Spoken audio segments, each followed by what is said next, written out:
بسم الله الرحمن الرحيم الحمد لله والصلاة والسلام على رسول الله محمد بن عبد الله وعلى آله وصحبه ومن والاه السلام عليكم ورحمة الله وبركاته. muna godiya ga Allah subhanahu wa ta'ala da ya sake haɗa mu a wannan safiya ta asabar 11 ga watan rabi'in al'awwal hijirar manzo sallallahu alaihi wasallam tana 1433 wanda daidai da 4 ga watan biyu a shekara ta 2012 a lissafin miladiyya. Ma ci gaba da karatunmu na littafin Khutuwatun ila Sa'ada, muna tahowa dai zuwa ƙarshensa insha Allah. Har yanzu muna kan inda malamin yake bayyana mana al-bu'du anil fitan, haka ne? Ba mu karasa inda yake cewa wa man ta'arrada lishubuhat, nan ne zamu tashi ko? Na'am. Yace wa man ta'arrada lishubuhati, duk mutumin da ya bijiro da kansa zuwa ga shubuhohi wa shahawat da kuma wato bin son zuciya ko kuma sha'awoyi. Mun yi magana akan ashubuhat wa shahawat ba lokaci ɗaya kawai ba ko? Me ake nufi da shubuhat? Me ake nufi da shahawat? Na'am. Na'am. Sha'awa son zuciya amma ba ta bangaren sha'awa daban. Ko a Hausance an ce sha'awa ma'ruf, abinda ake nufi wato cimma buri, biyan bukatar mutum ta bangaren abin da ya shafi ma'akulat, mashrubat, mankuhat. A wannan janibin shi ake nufi, ma'ana duk mutumin da zai zama ya bijirar da kansa da rayuwarsa da addininsa, ya jefa kansa zuwa gabin shubuhohi, wato abubuwan da suka yi kama da dalili alhali ba dalili ba ne. Shubuha dama ana samunta ne a addini, abin da yake ba shi da asali a addini ko bid'a ne mutum ya rika binsa. Hakanan kuma ko abin da yake abin da zai biya masa bukatunsa ne na sha'awa, sha'awan nan ko ta baki, ta ciki, ta farji, wannan shi ake nufi da sha'awa. thumma talaba islah alqalbi, sannan kuma yayi kokarin wato ya gyara zuciyarsa, to ya sani cewa rama mumtani'an, yana neman abin da ba zai yiwu ba. Mana duk mutumin da kansa ya dauki kansa ya kai kansa makarantar shubuhohi da makarantar sha'awa, sannan kuma ya zo ya ce yana son zuciyarsa ta gyaru, ya ce wannan abu ne da ba zai yiwu ba, kamar yana neman abin da samsam ba zai iya samunsa ba. to na'am, yace wa rubba atharatin ahlakat, wani tuntuban halakarwa yake, ma'ana wani tuntuban kana ganin sa kamar wasa, amma idan ka yi shi zai iya halakar da rayuwarka. Wa rubba faritin la yustadraku, hakanan kuma wani abin da ya kubce wa mutum ba a iya samun sa, ba wani abu ne da zai ba komai ne zai kubce maka ka iya samun sa ba. Hakanan kuma ba kowane tuntube ne wanda yake mai sauki ba, wani halaka ka zai yi. Na haka mutum ya daina wato ganin laifi ko zunubi dan karami ne ya rika wato sauƙaƙa shi, zai iya kai shi zuwa ga halaka. Sai ce wan nafsu tami'atun idza atma'taha, ita rai ko in ce ran mutum abu ne mai kwaɗayi idan ka kwaɗaitar da shi. Faljimha bilijamil awamiri wan nawahi, to abinda zaka yi shine ka sa wa ran nan naka linzamin kuma na umarni da hani, ka rika bin umarni da hani, to sai ka zauna lafiya. Kada ka ce zaka saki ranka duk abin da ya ga dama ya bi. Ta bangaren addini ya zama cewa baka da linzami, duk abin da ka ga dama ka aikata, ka ce zaka samu lada. Duk abin da manzon Allah sallallahu alaihi wasallama bai koya maka ba za ka samu lada a kansa ba. Kada ka kirkiro wani abu ka cusa addinin nan ka ce zaka bauta wa Allah da shi, Allah ba zai karba ba. Haka nan a abin da ya shafi sha'awa, wato ka dugunzuma cikin abin da ko menene kake ganin zai biya maka bukatar ka ta rayuwa, wajen abin da zaka ci, abin da zaka sha, da kuma wato biyan bukatar farjinka, kai abin da kaga dama, to shi ma mutum zai jefa kansa cikin halaka. Amma abin da zai yi shine ya sa wa ran nan nasa linzamin bin umarnin Allah, linzamin hannuwa daga abin da Allah madaukaki ya hana. Yace sannan wa man sabara al-hawa, duk mutumin da ya jurewa wato bin son zuciya, aina atlahu thamarat, to hakika 'ya'yan itace za su nuna gare shi ya tsinke su yadda yake so. amma idan mutum ya saki wato sha'awarsa da son zuciyarsa ya zama cewa su zai bi ba tare da ya sa musu linzami ba, to hakika ba zai sami wato wannan kyakkyawan sakamako ba. yace fabta'id an asbabil fitani, don haka abinda zan baka shawara kai mai karatu wannan littafi shine ka nesanta daga duk sababban da za su iya jawo mutum wato fitina wa mawaridi da kuma hanyoyin da suke kaiwa zuwa ga fitina din. duk abin da zai kai zuwa ga fitina to a ce babu kai a ciki. fitinan nan iri-iri, fitina duniya, fitina ta addini, fitina ta zuciyarka da za ta karkatar da kai daga addini. duk abin da yake nufi da fitina nan ba wai tashin hankali ba, yana nufin duk abin da zai nesanta ka daga bin hanyar manzon Allah sallallahu alaihi wasallam. yace fa innal muqarabata minha mihnatun la yakadu sahibuha yaslamu. yace domin kusantar fitina shine al muqarabata minha, kusantar fitina a ce ka kusance ta, kana gano ta ga ta can sai ka tashi da kafarka ka taka ka je wurinta, to sai ce mihnatun, wannan wato jarabawa ce. akwai mihna da ha babba, akwai mihna da ha karami. da ha babba ana nufin wato profession, abin da kake aikatawa ko aikin da kake yi na rayuwa shine mihna. yawa wannan kuma mihna da ha'un shi kuma ana nufin jarabawa, imtihani, abinda Allah maɗauki zai jarrabe ka a kansa. to idan mutum ya kusanci fitinu iri-iri, hakika ya jefa kansa cikin jarabawa wanda yake la yaslamu ko la yakadu sahibuha yaslamu, mai ita wanda duk ya auka cikin fitina ba kasafai yakan kubuta ya zama ya tsire daga gare ta ba. Allah tsire da mu daga fitina, musamman fitina ta addini. mutum yana kan shiriya ya juye ya koma ba shiriyayye ba, wannan ba fitina da ta kaita. kana bin sunnar manzon Allah sallallahu alaihi wasallam ka zo ka juya mata baya ka zama wani abu daban, wannan hatsari ne ba karami ba. kullum mutum ya addu'a Allah madauke ya tabbatar da shi akan wato bin hanyar manzon Allah sallallahu alaihi wasallam. ya haƙuri, ba wai abinda mutane suke yi saboda yawan jama'a shine zai nuna cewa ga inda wato daidai take ba. daidai tana gun abin da Allah ya ce a yi, daidai tana gun abin da manzon Allah sallallahu alaihi wasallama ya ce a yi, ko da waɗanda suke yin ba su da yawa. mutum ya fatan Allah maɗauki ya tashe su tare da su, kuma ya dace da biyayya ga sunna ta manzon Allah sallallahu alaihi wasallama, kuma ya haɗa shi da shi a aljanna. ya ce wa man hama haulal hima yushiku an yaqa fihi, duk mutumin da yake wato kai kawo a kewayen shinge da aka ce masa kar ya shiga, to dab yake da ya auka cikinsa. ma'ana kenan in aka ce dama ka nesanci fitina, to kar ka zo kusa da ita, kar ka ce bari ka dan zagaya dai kawai kallo ka zo, ko kuma wani abu ne a ai dan kaɗan kawai za ka yi, ko kuma za ka ga dai yadda abin yake ne. kasan akwai mai ganin ana wani abu na zunubi sai ce bari dai ya dan leƙa ya ga yadda yake, wai komai ya yi masa ganin kwakwaf, to garin wannan kuma sai ya hango wani abu da zai ja hankalinsa sai ya auka a ciki. duk abin da yake ba daidai bane to ka nisance shi, ka sa iyaka tsakaninka da shi ta yadda wato ba za ka ce wai bari ka jarraba ba. sannan sai yake cewa wa hassin nafsaka, ka katange kanka, ka tsare kanka, bizadil ilmi, da wato guzuli na ilimi. ilimi kullum za ka je a kowane babi ana ce maka ka yi ilimi. hatta gudun fitina in baka da ilimi ba ka sanya da za ka guje mata ba.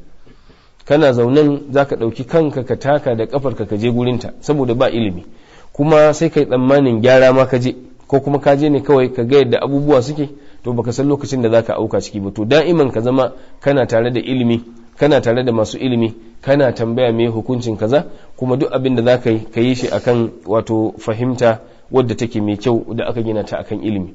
yace wantaqi suhbatal akhyar, haka ne ko yawwa ka zaɓi shine intiqa'i, ka yi zaɓe na suhbatul akhyar, wato abokanta ta wato ta mutanen kirki, ya zama waɗanda za ka zauna da su mutanen kirki ne. wasluk maslakal haqqi, kuma ka shiga hanya ta gaskiya. duk hanyar da ba daidai ba ce karka bi ta. manhajar rushdi, kuma ka bi wato hanya ko wato manhaji wanda yake na shiriya musamman ta ɓangaren abin da za ka aikata. na taɓa bayyana mana bambanci tsakanin huda da kuma rushd ko menene? wa zai tuna mana ko ba taɓi ba ne ba sau da yawa mun yi zance ba ko ɗaya sai mutum ɗaya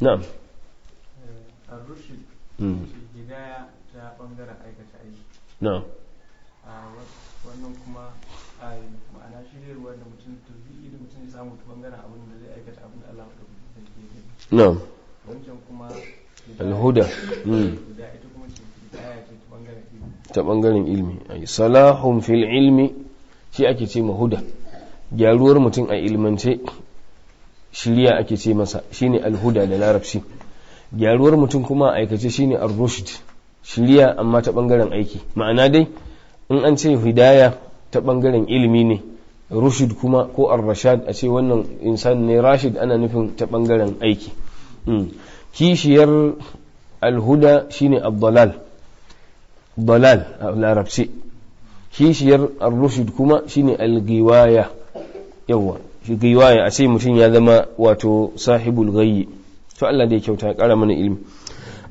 yace manhajar rushdi mutum ya bi hanya ta wato shiriya wajtahid fil muhafazati ala aqidatika kuma ya zama cewa kana da kokari da yunkuri da zabura wajen kiyayewa aqidarka aqida ta fi kowane abu tsada duk abin da zai lalata maka aqidarka imaninka yaddarka da Allah yaddarka da manzon Allah sallallahu alaihi wasallam duk abin da zai lalata maka shi to kai kiyaye kai kokari ka tabbatar da cewa ka nisance shi duk abin da zai gyara ma aqidan nan ka zama mutumin kirki alakarka da Allah mai kyau imaninka bai targade ba to ya zama wannan ita ce hanyarka yace wa qad kana al ulama'u yusi ba'dhum ba'dan bil bu'di an mawatin al fitani malamai sun kasance sukan yi wa junansu wasiya haka kawai sai mutum ya tashi ya rubuta takarda zuwa ga dan uwansa malami shi fa malami ne wanda zai rubuta wa din ma malami ne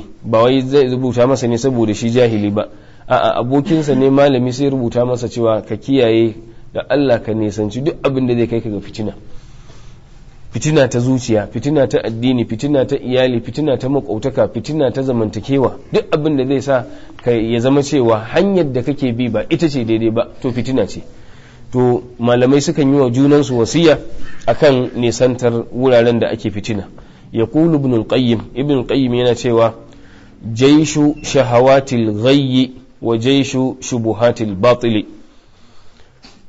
ayyama qalbin safa ilaiha ko ayyuma qalbin safa ilaiha wa rakana ilaiha tasharrabaha ma'ana rindunoni ko rindina ta sha'awoyi bin wato sha'awa kuma ta alghayyi ta aikata abubuwa marasa kyau karkata wa jaishi shubuhatil batil da kuma rindina ta wato shubuhohi na ƙarya waɗanda suka karkacewa hanyar shiriya to yace duk zuciyar da ya zama cewa ta tafi zuwa gare ta wa rakana ilaiha kuma ta karkata zuwa gare ta tasharrabaha to za ta koshi da ita ya zama cewa ta cika jikinta da ita wamtala biha kuma ta cika dam da ita mana idan dai zuciya ta tafi zuwa ga abubuwan nan guda biyu kun ga anan ma ya nuna mana wannan bambanci tsakanin dalal da ko kuma in ce huda da ar-rushd ko kun ga da yake magana akan sha'awoyi na jiki da za ka aikata harkar zina ne da menene da cin abin da ba daidai ba haramun da makamantansu sai ya magana da alghayyi saboda mai janibin aiki ne sai ce shahawatul ghayyi rindinar shahawatu wato abin nan sha'awoyi na karkacewa daga aikin kirki wa jaishu shubuhatul batil da kuma runduna ta shubuhohi kuga shubuha dama a zuciya take ta bangaren ilimi ne ka kasa bambance menene gaskiya menene ƙarya wannan shine dama shubuha yawwa to wanda yake ta hanyar barna duk zuwa to zuciyar da aka samu ta tafi zuwa ga wannan abu kuma ta karkata zuwa gare ta to hakika za ta ratsa jikinta shine tasharrabaha wa ushribu fi qulubihim al-ijla bi kufrihim kaga nan ba ana nufin wato an dauki dan maraki an sha shi bane ko duk da akwai wasu riwayoyi da aka roto daga wasu daga cikin tabi'ai qatada da mujahid suna cewa annabi Musa alaihi salatu wassalam a wannan kissa din lokacin da abin ya faru da ya zo ya samu mutanensa suna bautawa dan maraki ya dauki dan marakin ya kona shi ya kuma sheke shi a cikin, wannan ya tabbata a Qur'ani, sai ya sheke shi a cikin teku ko yawa, to wasu suke cewa ai sai ɗebo wannan ruwan kuma sai ba su suka sha, wannan shine abinda ake nufi da ushribu fi qulubihimul ijla bi kufrihim. Wannan dai fassarar da take mai kyau shine abinda wato san da kuma sha'awar abautawa dan maraki sai ta shiga jikinsu ta ratsa zuciyarsu, wannan shi ita ce fassara wato wadda take daidai. To ita ce ake nufi anan, duk mutumin da wato zai sa fitina yana kallanta ya je ya shiga cikinta, hanyoyin da ba aikin kirki ba ya shiga cikinsu, hanyoyin da ba na ilimi ba daidai ba, hanyoyin bid'a da karkacewa daga sunnar manzon Allah sallallahu alaihi wasallam ya je ya shiga cikinsu, to zuciyarsa za ta saba. In zuciyar mutum ta saba da waɗannan abubuwan, to da wahala ya yi tunanin ya tuba. Ina fatan fahimci abin. Idan saban Allah ya katutu a zuciyar mutum, yakan daɗe bai tunanin ya tuba ba. Haka nan idan shubuhohi na bid'a idan suka zauna a zuciyar mutum, zuciyar ta yadda da abin ta karba ya zama masa jini a jiki, to zai wahala ya tuba. Me ake nufi da zancen nan da ake cewa mai bid'a baya tuba? Ba ana nufin ba zai zo ya tuba ba wata ran ya ce ya Allah na daina kaza. In Allah ya shirye shi zai yi. To amma kasancewar idan mutum yana bid'a shi gani yake akan daidai yake, ko wannan abin da yake gani yake wannan ita ce shari'ar annabi Muhammad sallallahu alaihi wasallam, kaga babu ranar da zai ce bari ya daina ta. Haka ne ko ba haka bane? To shi ake nufi dama. Amma idan Allah madauki ya taimaki mutum ya gane bambanci tsakanin gaskiya da kuma ƙarya, ya watsi da ƙarya, duk abin da annabi sallallahu alaihi wasallama bai aikata shi ba, bai tarbiyyantar da sahabbansa a kansa ba, yi haƙuri da shi. Duk yadda kake ganin mutane da yawa suna yi, ka gamsar da kanka cewa addini shine abin da Allah ya yarda da shi, addini shine abin da annabi sallallahu alaihi wasallam ya zo da shi. Abin da ya zo da shi nan har yau ba mu gama shi ba, ballantana a ce mun kirkiro namu mun cusa a ciki. Haka ne ko ba haka bane? Ashe sai mai haƙuri. Kullum shi yasa ake cewa mutum yayi haƙuri da bin sunna, ba wai saboda wahala ne da abun ba. Wahalar ita ce juriyar da za ka yi, ka ganka kai kadai, ka ganka ba ku da yawa, ka ga ana tsangwamar ka, kana kan sunnar manzo Allah sallallahu alaihi wasallam, shi ake nufi da kai haƙuri din. Idan ka bi son zuciyar mutane, to ba abin da za ka yi, duk abin da za ka yi ba za a yaba maka ba. Mun fahimci wannan?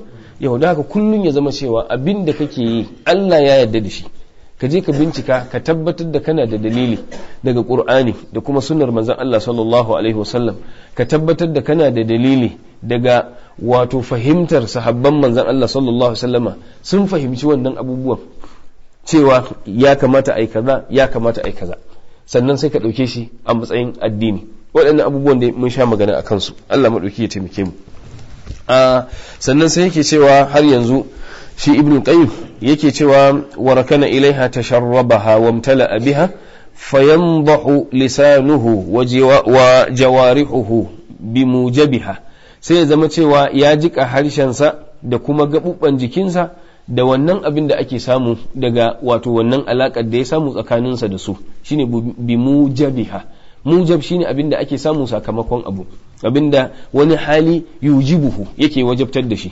Karka karanta bi mujibiha. In an ce mujib ana nufin abin da ya wajabta, ismu fa'il ne domin fi'ilin ruba'i ne. Yawa, amma mujab abin da aka wajabta, abin da wani sababi ya aukar da shi aka same shi.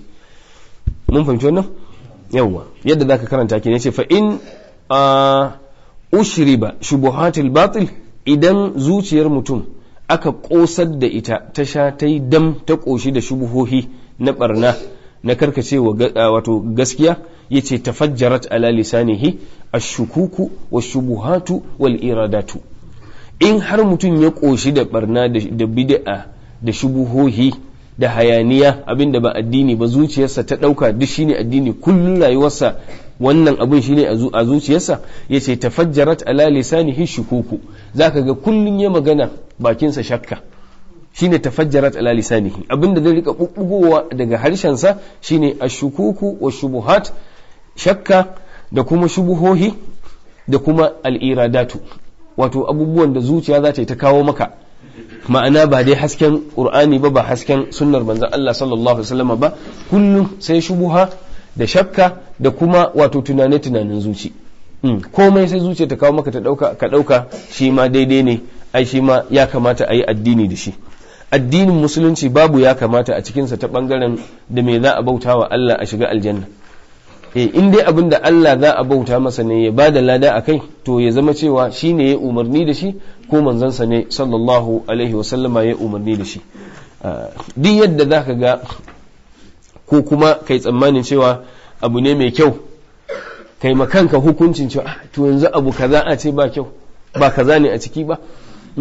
Ka kana kallon, wato akwai abubuwa da dama da akwai, ana kallon wani lokacin ginshikin ainihin abu, ana kuma kallon siffar da ta ɗauka.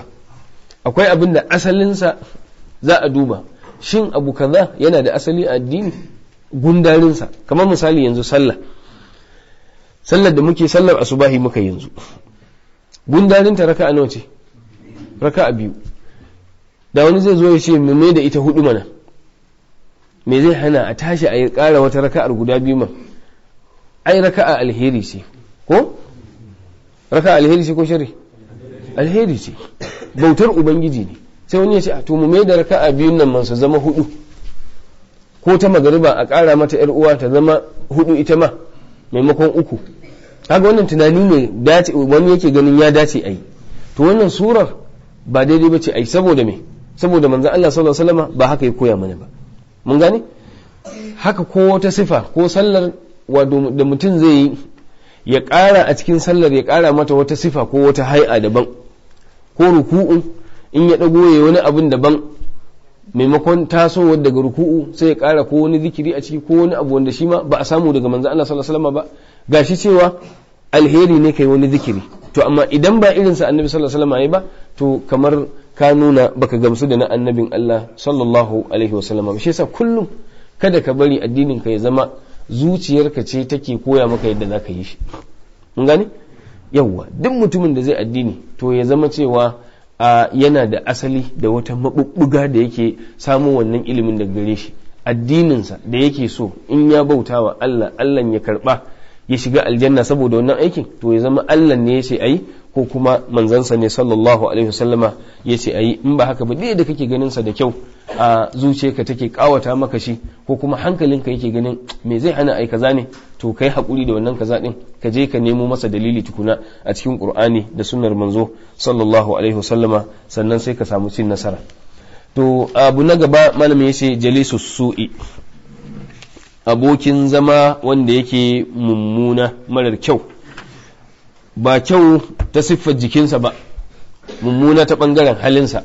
Mutum ya ƙoƙari ya tabbatar da cewa duk abokan da zai zauna da su abokai ne na kirki, mutanen kirki, bayin Allah salihai waɗanda za su ɗora shi akan hanya, waɗanda za su kusantar da shi zuwa ga Ubangiji, kada ya alaƙa da waɗanda za su nesanta shi daga Allah.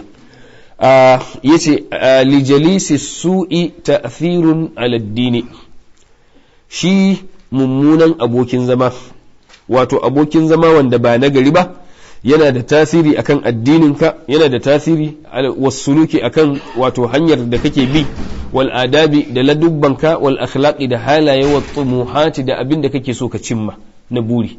At-tumuh shine ambition, abin da kake so ka cimma na burin rayuwa, shi ake ce ma tumuhi.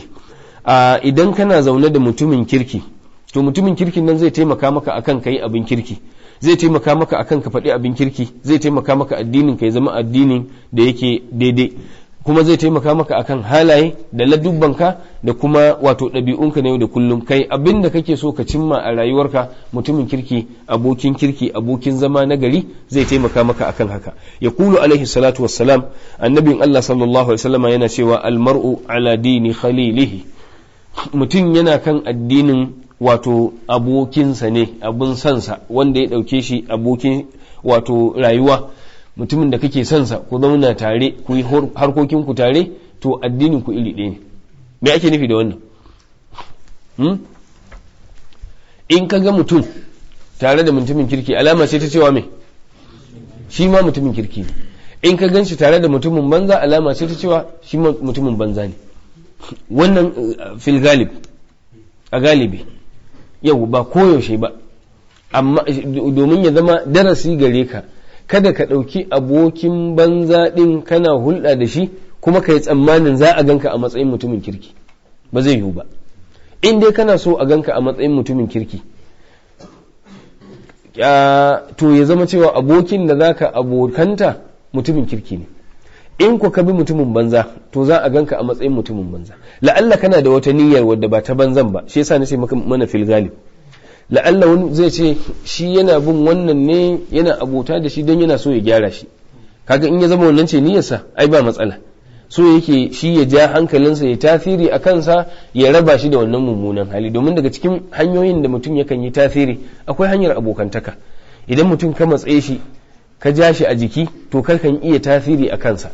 Ko kuma ka ce misali wani yaro ne ya karkace, babansa sai ya tunanin ya samu masa wani aboki, shi idan ba mai kirki bane sai a samu masa aboki na kirki sai a hada su, la'alla ma ba tare da ya sani ba, sai a sa abokin ya rika kai masa ziyara shi wancan mutumin kirkin har ya ja shi a hankali, maimakon waɗancan abokan da za su kai shi gunda ake shekewa ake abubuwa marasa kyau, sai wannan abokin ya zo ya janye shi ya rika tafiya da shi wuraren da yake na alheri ne. kun ga wannan ai abokantaka ce mai amfani. Yau wato amma abin da ake nufi abokin da zaka ɗauke shi ka saki jiki da shi ba tare da wata manufa ba, shi kake so ka rayu tare da shi, to lalle ya zama mutumin kirki. In ya zama ba mutumin kirki ba to zai zama cewa halayensa waɗanda ba su da kyau zaka ɗauke su. Shi yasa annabi sallallahu alaihi wasallam ya ce almar'u ala dini khalilihi, mutum yana kan addinin abokinsa ne. Falyanzur ahadukum man yukhalil, don haka ɗayan ku ya duba wane ne zai abota da shi. Ka zaɓi abokin kirki, in ka zaɓi aboki wanda yake ba na kirki ba za ka yi nadama. Ya ce rawahu Abu Dawud. Wa madarratu qurana is-su'i zahiratun, cutarwar da ake samu idan mutum yana da wato abokan zama na banza. Qurana shine wato abubuwan da waɗanda kake muqarana da su, kake su ne aqraninka, wato abokai na rayuwa wanda tare kuke komai. Ana cewa ƙirni guda ɗaya, ƙirni kenan. Ƙirni shine abokinka wanda koyaushe kuna tare da shi. To waɗannan abokai wanda suke na banza, cutar wasu zahiratun bayyananniya ce. Wali darariha alal insani hazzara al-islamu min musahabatihim, saboda cutar wadda take da ita akan mutum, shi yasa ma musulunci wato ya tsoratar da mutum daga wato zama da abokai irin waɗannan. Wa harrama al-muktha ma'ahum, kuma Allah madaukaki ko in ce musulunci ya haramta zama tare da su, shine al-muktha ma'ahum. Wa aujaba al-hijrata ila mujtama'in salihin, kuma har Allah madaukaki ya wajabta wa mutum yayi hijira zuwa ga wasu abokan zaman, wani mujtama din, wata jama'ar daban waɗanda take mutanen kirki. Qala ta'ala, Allah madaukaki yana cewa innal ladhina tawaffatuhumul mala'ikatu, lalle waɗanda tawaffahumul mala'ikatu zalimi anfusihim, lalle waɗanda mala'iku suke karɓar rayukansu suna masu zaluntar kansu, ma'ana a lokacin da suke zaluntar kansu. Qalu fima kuntum, za su tambaye su ce ku kuma a wani hali kuka kasance? Qalu sai su ce kunna mustad'afina fil ardi, ai mu muna da rauni ne a ƙasa shi yasa ba mu hijira ba. Ma'ana waɗanda aka ce su yi hijira ba su yi hijira ba, da suka zo mutuwa mala'iku suka zo kansu. Ku kuma ina halinku, me ya faru ba mu gan ku ba ku hijira ba? Sai su ce ai kunna mustad'afina fil ardi, mu an raunanar da mu ne, masu rauni ne mu a cikin ƙasa. Qalu sai mala'ikun su ce alam takun ardullahi wasi'atan fatuhajiru fiha, ashe ƙasar Allah ba faɗi ne da ita ba, ku bar nan din man. Wa ce dole sai kun zauna a lokacin a Makka, ku bar garin man ku koma wani garin daban, tunda dai kun ce lalle kun imani da manzon Allah sallallahu alaihi wasallam.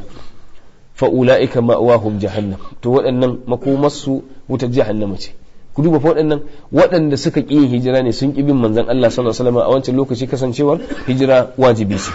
Wa sa'at masiran, sannan kuma tir da ita a matsayin makoma. Maganganu dai akan hijira suna nan da dama, har zuwa yau kuma akwai hijira. Duk mutumin da yake cikin kunci ko a garin da yake kunci ya kasa zama ya addininsa, zai iya tashi ya koma wani garin da zai iya addininsa cikin sauki. Illa dai mutum ya duba maslahar. Babban abin da ake dubawa damar yin addini. In kana da damar yin addinin ka iya zaman ka a inda kake, la'alla wani gurin ma inda zaka koma, ko da garin musulmi ne zaka iya samu akwai kunci a wurin, gwargwadon da yadda mutane suke rayuwa a zamanin su a yanzu, kuma gwargwadon halin da suka samu kansu a ciki. wannan akwai littafai da dama da malamai suka yi magana akan ahkamul hijra da kuma ina ne mutum zai hijira zuwa gare shi. Sannan sai ke cewa wa tabi'atul bashari, ita ɗabi'ar ɗan adam sur'atu ta'affurihim biman yukhalituna, ɗan adam yana da saurin ya tasirantu da wanda yake cakudin rayuwa da shi. Haka ne ko ba haka ba? Inda ɗan adam yana da wato rauni irin nasa, raunin shine daga ya haɗu da mutum sai ka ga ya ɗauki halinsa, yana rabuwa da shi ya haɗu da wani sai ka kuma ya ɗauki halin wancan sabon. Haka ne ko ba haka ba? Wannan wani abu ne sananne, gwargwadon ƙarfin zuciyar mutum gwargwadon tsayawarsa akan addini. Akwai mutanen da suke da wahala a yi musu tasiri, da wahala wani daban ya zo ya musu tasiri ya janye musu tunaninsu.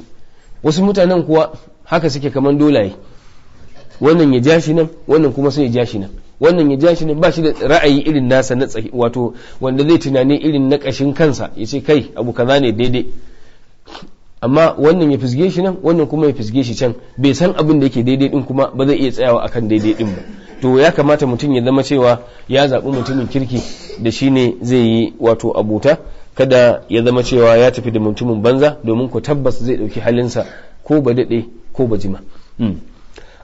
Ya ce fa ya ta'atharuna hatta min albahimati, ɗan adam yakan tasirantu hatta daga dabbobi. Dabbar da kake rayuwa da ita mutum yana tasirantuwa da ita kamar yadda yake zama da mutum. To kaga idan mutum ya tasirantu da dabba, ina kuma a ce ɗan adam. Kaga dabba fa me yasa aka kira ta bahima? Albahima, me ma'ana albahima? Ake ce mata dabba ko da larabci daga kalmar albuhmu. Albuhmu shine adamu listita'ati ala ta'bir, wato duk wanda ba zai iya buɗe baki ya magana ba shine bahim, ba shi da baki. Kaga dabbobi ai ba sa magana, akwai baki amma na cin abinci ne da na shan abin sha, amma magana dai harshen baya iya cewa kaza da kaza. To shi yasa ake ce musu bahima. To idan abin da yake abin halitta ne wanda baya iya magana, ba zai iya ce baka yi kaza ba ko ka bar kaza, amma duk da haka ka tasirantu da shi, to ina ga wanda yake yana da baki da zaƙin baki, zai iya kallame ka da magana, ya janye ka daga wani tunani, ya ɗauke ka ya mai da kai kan wani tunani. Wanne ne yafi saurin a tasirantu da shi? Dan adam. Ashe kenan ka zaɓi abokin kirki, kada ka zaɓi aboki wanda yake mummuna, domin da wayo da dabara a hankali zai riƙa gaya maka kalmomin da shi a zuciyarsa yana da manufa, amma yanzu da sai ga ya saka a wata hanya kai baka fahimta ba, saboda me ya amfani da bakinsa. To wannan mai baki kenan. To amma gashi an faɗi dabba ma ana tasirantuwa da ita. Annabi sallallahu alaihi wasallama yana cewa الفخر والخيلاء في الفدادين أهل الوبر. da alfahari da jiji da kai, wato mutum ya rika tafiya yana bunƙasa yana tunƙaho, shi da ake nufi da khuyala. mun ga da abin nan doki ya yake tafiya, akwai takama a tafiyar doki ko, to shi yasa ake ce masa alkhailu. Idan mutum ya ɗauko kuma alkhuyala'u, ita ce tafiya irin ta doki, yana tafiya yana takama haka yana jiji da kansa. To irin wannan halin ana samun sa ne a wurin alfaddaduna. Alfaddaduna su ne mutanen da suke ɗaukaka sautin su masu mu'amala da raƙumi da dawaki. Ma'ana saboda mu'amalar da suke da raƙumi wajen kiwonsa ana ɗaga sauti, shi yasa ake ce musu asalin alfadidu shine as-saut, alfaddadu shine alladhi yarfa'u sautahu, mutumin da yake ɗaukaka sautinsa. So wajen kiwo idan suna tafiya da dabbobinsu suna ɗaga sautinsu suna kiransu, ku taho nan ku yi nan ku yi kaza. To annabi sallallahu alaihi wasallam ya ce ana samun girman kai ne da takama a wurin wato alfaddaduna, waɗanda suke kiwon raƙumi. Mun fahimci wannan? Yawwa, da kuma masu harkar dawaki har yanzu. Shine sai ahlul wabari masu fata. Asalin wabar shine fata irin ta raƙumi. Ai ma'ana duk da kuma ana amfani da wannan lafazi a ce ahlul wabar wa fi muqabilihim ahlul madar. Akwai ahlul wabar da ahlul madar. Ahlul madar sune mutanen laka, masu gini na laka, mutanen birni kenan. a da in aka ce maka ahlul madar ana nufin yan binni, ahlul wabar kuma yan ƙauye. Me ake nufi da haka?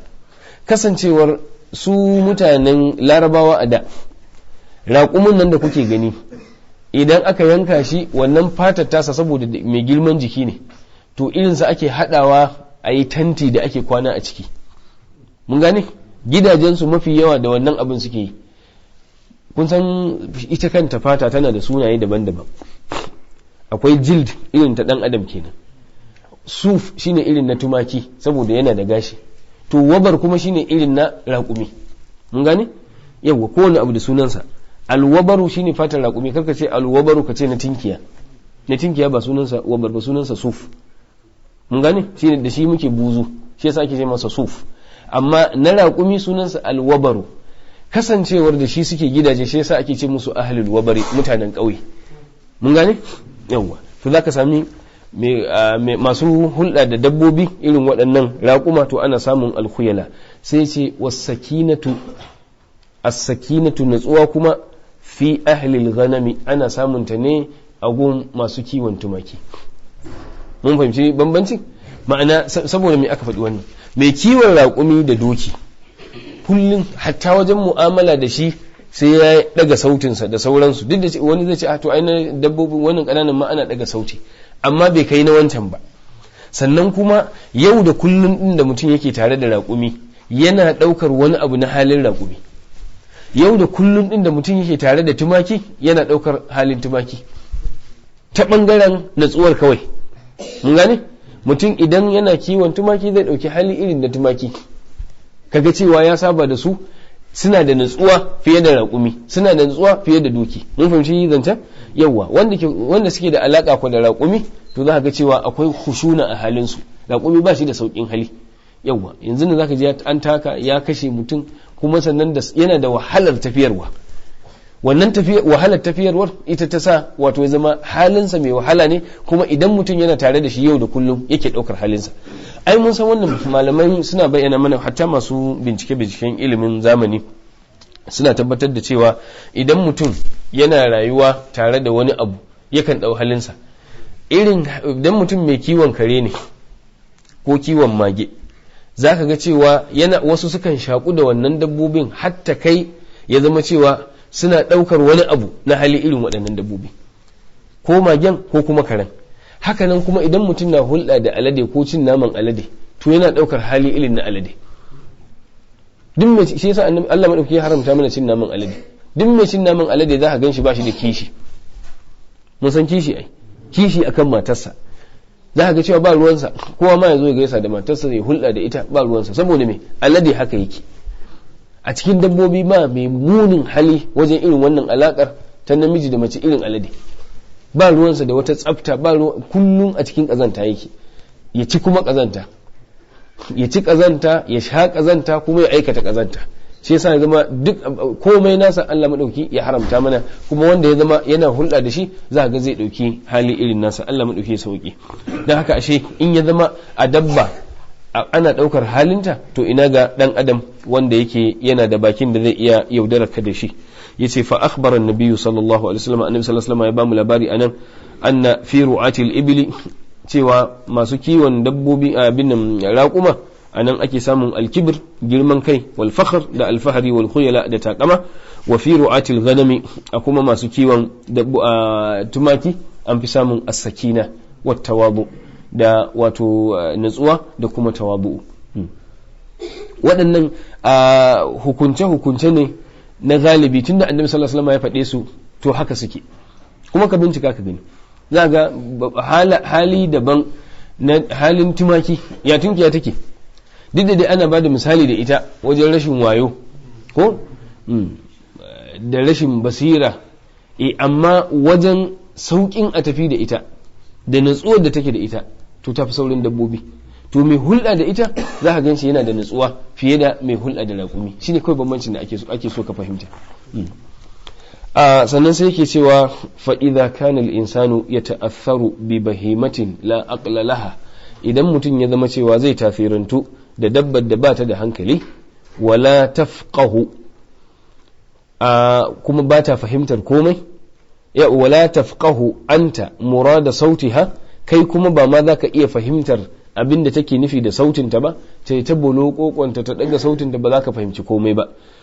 ma'al ikhtilafi fil ma'kali wal mashrab, tare da bambanci na abinci da na abin sha, fama zannuka bil insan, to ina me kake zato da dan adam allazi yubadiluka al ahadith, wanda yake musayar magana da kai da shi, za ka yi magana zai amsa maka saboda yana da baki, za ka faɗi wani abu ya faɗi wani abu daban, ya yaudare ka da wannan kalma ya ja ka zuwa ga hanya marar kyau.